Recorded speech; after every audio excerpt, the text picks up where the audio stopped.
जय श्री श्याम, जय श्री सीताराम। आज बहुत ही रोचक विषय पर चर्चा करने के लिए उपस्थित हुआ हूँ। सबसे बड़ी समस्या एक आज के समय में है कि अर्निंग बहुत करते हैं, माने धन आता है, कमाते बहुत हैं, परिश्रम बहुत करते हैं, किंतु वह पैसा रुकता नहीं है या पैसा टिकता नहीं है।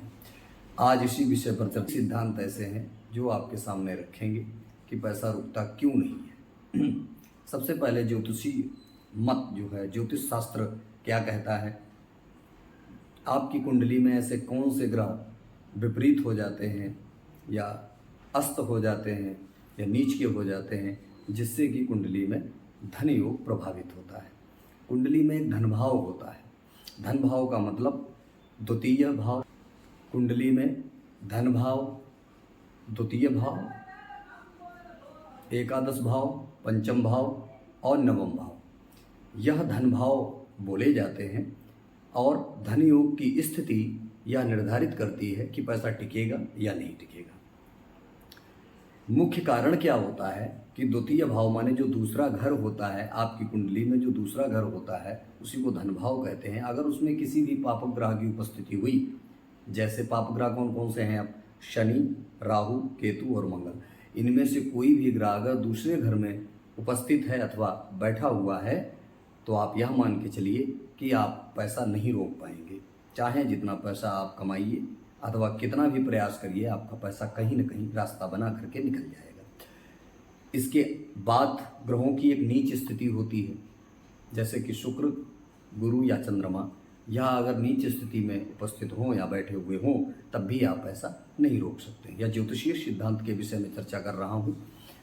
11वें भाव माने एकादश भाव में अगर राहु केतु का प्रभाव बन रहा है तो धन आने के बाद तुरंत खर्च हो जाएगा आपका, मतलब आ नहीं पाएगा। योजना पहले से बन जाएगी कि पैसा कहाँ कहाँ जाना है, माने आप फिर से श्रीहीन ही रहे। इसके बाद आता है व्यय भाव। व्यय भाव का अर्थ है यहाँ पर 12वां घर। कुंडली में जो 12वां घर होता है, अगर वो अधिक बलवान है, अधिक बलवान वहाँ पर अगर 12वां घर हो रहा है तब भी आप पैसा नहीं रोक सकते, खर्चा ही होगा आपका। एक पत्रिका में धन योग भंग होता है।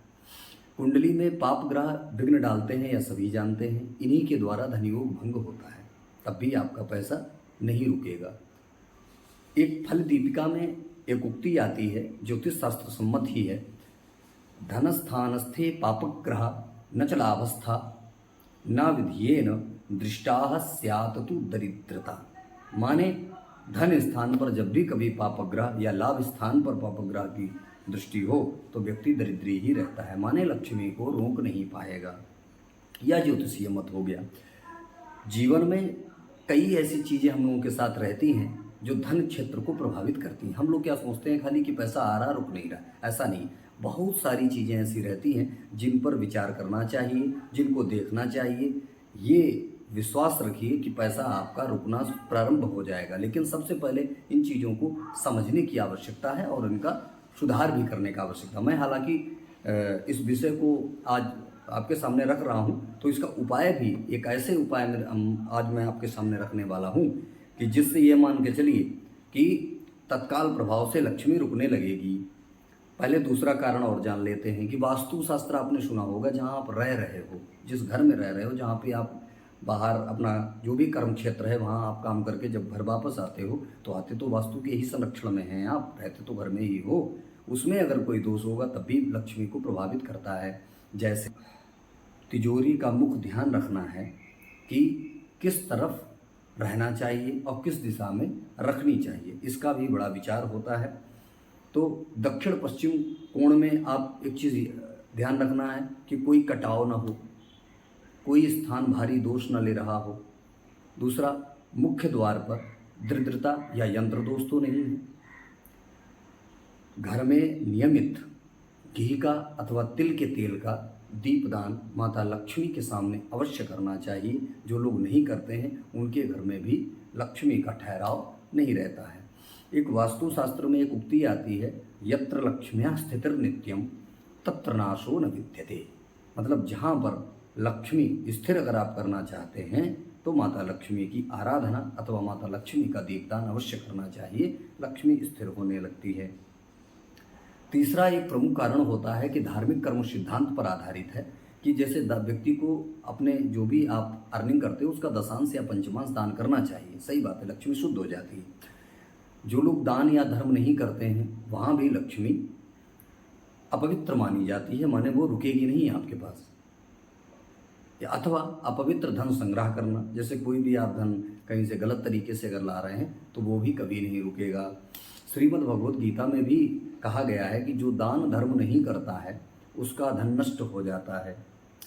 पद्म पुराण में भी एक उल्लेख आया है कि अपवित्र स्थान पर रखा गया धन स्थिर कभी नहीं रहता है, माने वो नहीं रुकेगा आपके पास। उक्ति आती है लक्ष्मी स्थिरा न जायते अपवित्रे निवेशिता। अब हम आप लोगों को कुछ ऐसे उपाय बताने जा रहे हैं। आप अगर इन उपायों को करते हैं तो निश्चित मानिए विश्वास से करना है, सफलता मिलेगी, लक्ष्मी रुकनी प्रारंभ हो जाएगी। सबसे पहला उपाय कमल गट्टे की माला। ये माता लक्ष्मी को बहुत प्रिय है और जो भी साधक या जातक कमल गट्टे की माला से शुक्रवार को माता लक्ष्मी का पूजन करके ओम महालक्ष्मी नमः या ओम श्रीयै नमः इससे जप करता है 108 बार, इन नामों से माता जी का जप करता है तो मान के चलिए कि उसको लाभ होना प्रारंभ हो जाता है। दूसरा उपाय दक्षिणावर्ती शंख आप लोगों ने देखा होगा, नहीं तो मार्केट से आप उसको परचेस कर सकते हैं, ले आ सकते हैं।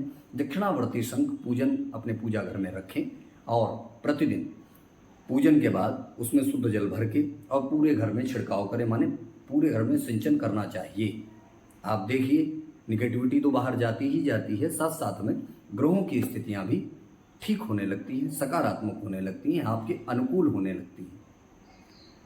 तीसरा उपाय राहु केतु चंद्रमा के उपाय करें। जैसे चंद्रमा के लिए क्या कर सकते हैं, जब शाम को आप अपने कार्य को निवृत्त करके जब आ जाएं तो चंद्रोदय के समय चंद्रमा को ईशान कोण में छत पे जा करके एक दीपक रख दें। जैसे बरसात अगर हो रही है तो पूजा घर में रख दें, चंद्रमा का दीपक अवश्य रखना चाहिए, लक्ष्मी का सुधार होता है।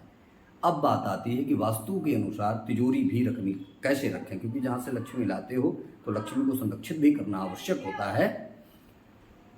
वास्तु के अनुसार तिजोरी कैसे रखें, दक्षिण दीवार से सटी हो, मुख उत्तर की ओर होना चाहिए, ऐसे आप तिजोरी को रखिए, आपका कल्याण होगा, लक्ष्मी रुकना प्रारंभ हो जाएगी। लक्ष्मी जो नहीं रुकती, ऐसी समस्याएं जिनकी हैं वो समूल नाश हो जाएंगी। नमो नमः। जय श्री श्याम। सीताराम।